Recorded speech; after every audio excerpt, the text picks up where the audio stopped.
it's the life of who? It's the life of you.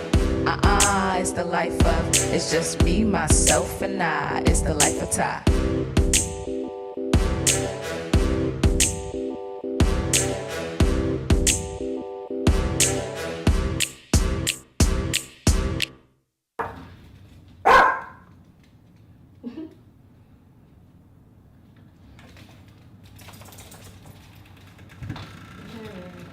Say hi to Ollie.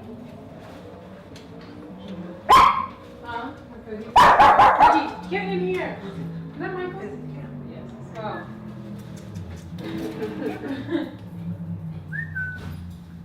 Come on. Hi, Michael. How are you? I guess not. You don't want to see Michael? Come on. He's like, well,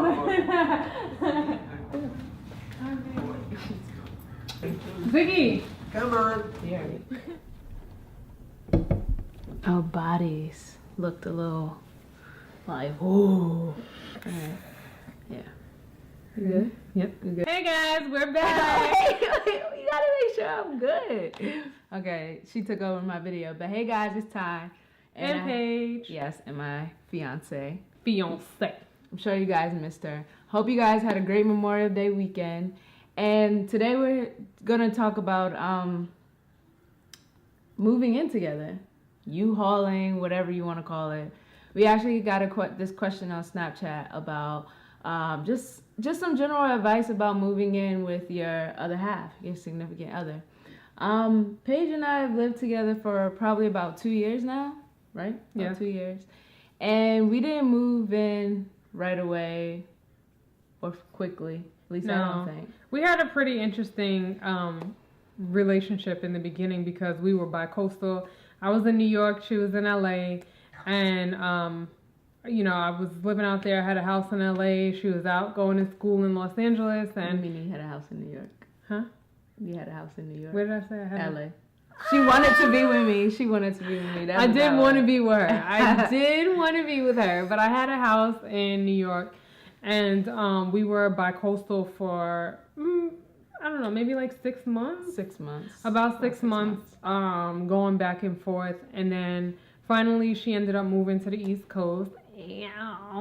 She moved to the East Coast, and we didn't initially move together. She was. Yeah, we didn't initially move together. I mean, we thought that we could. We were like, before that, we had vacation together. I had been in New York for like 3 weeks at a time, and we knew that we can actually spend time around each other and be around each other for a long period of time. So when I got there, we talked about it. We were like, oh, maybe we can move in together. Be no big deal. But we decided, I just got into New York.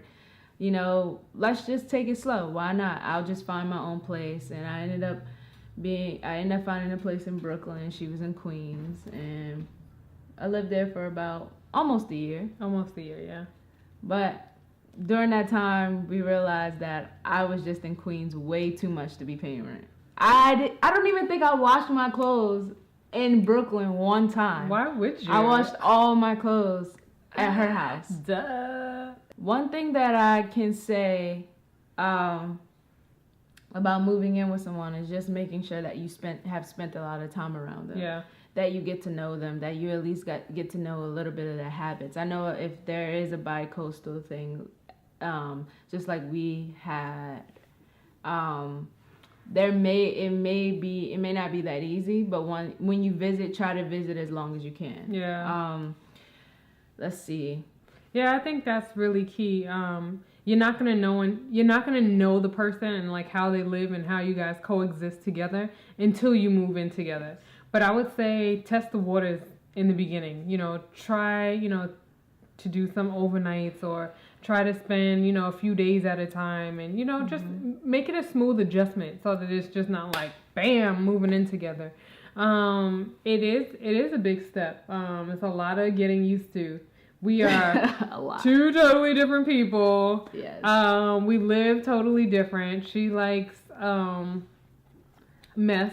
I don't like mess. That is not true. I'm tidy. She's very particular and very clean. Like, as long as it's not like it, like my desk, like my working area is pretty tidy right now. It actually is. Okay. Oh, you fool.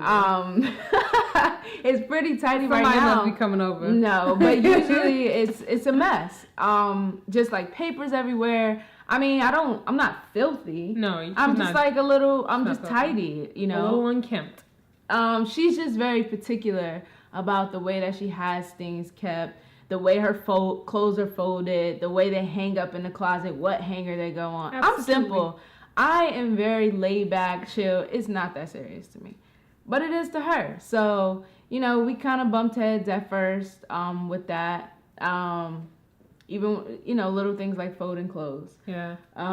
What else? So we kind of... But the biggest thing was, I've lived with someone before. She's never lived with anyone before. Mm-hmm. So that was the biggest thing. All her ways was her ways. And it's like, oh, I'm so used to having things my way. So let's keep it that way. And no. No? No, I think the biggest part is being open to compromise and being open to adjusting, because you have to give a little bit. You have to give a little bit. It's not gonna work if you just stay rigid and want to be in your own lane. The truth of the matter is you're building something together and you guys are blending your living space together. So you need to make adjustments. You know, yeah. I think that's what's most important. So I think number one, when you're ready to make this step, is nothing to be rushed. But when you're ready to make this step, try to do a little by little. And once you start making that adjustment, just be open to change and accepting the other person. And because even visiting for weeks, days, months at a time, you still won't know what it's like to live with that person in daily life when they come home stressed from work, or if they had to work all day. Right. What do they expect from you, and you know how you can get things done around the house. If they have a little bit of low key OCD, I mean, you know, just a little bit, a little compromise. I think that I've gotten a little better, and then she's gotten a little better, just like relaxing a little bit. And then with me, like, as much as I don't like to do certain things, like I'll find myself like, okay, I have to do them because I want to keep her happy. One thing that we learned was love languages, and her love language is acts of service, which means she loves when someone helps her clean. And I do cook. I do most of the cooking. That's a really good one. Look up the 5 love languages and take that test. I think that's something that that you should, in any relationship. They have it for different relationships, but for intimate relationships and even before moving together, look up what the other person's love language is so that you know how to respond to them. We learned in that. I mean, I always tell her how important it is that I get help when that she's willing to help me. And then we find out that my love language is acts of service, meaning that I get gratification or I feel the love when she's helping me. And because she understands my love language now, she's more willing to help. Because she understands how much that means to me. She still be tripping sometimes, but I do. I mean, it's only right. I wouldn't be me if I didn't trip. And sometimes I revert back to my ways where I'm just like, but it usually is in times when like I'm stressed out, we're both stressed out. It's just like I just don't feel like it. Yeah. But when I'm there and when I'm open and everything, I'm like, okay, I know what I have to do to, keep a happy wife, happy life. And so yeah, I think that's pretty much it. Just to get to know each other. Make sure you know each other well. You don't rush things. Spend as much time as you can together before committing to moving in together. Try to get a feel for each other's habits. Talk about it. Communicate about it.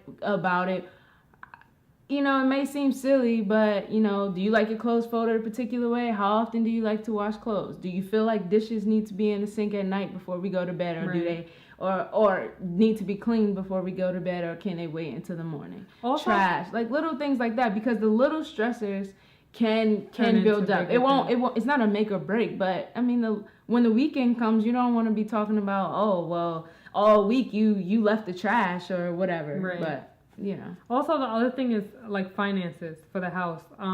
That's nothing to shy away from, and that's a conversation that you probably want to have earlier on.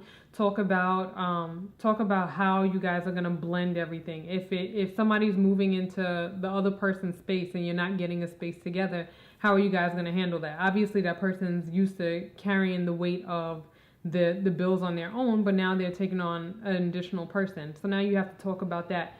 Or if you end up getting a place together, how are we going to split this? Who's going to take care of what? I think that needs to be clear beforehand, because finances can definitely become an issue down the road. So that's something to consider as well. Right, because now you're combining groceries, if there's a pet or kid involved, if, you know. Yeah, the cable, the phone, the gas, the water.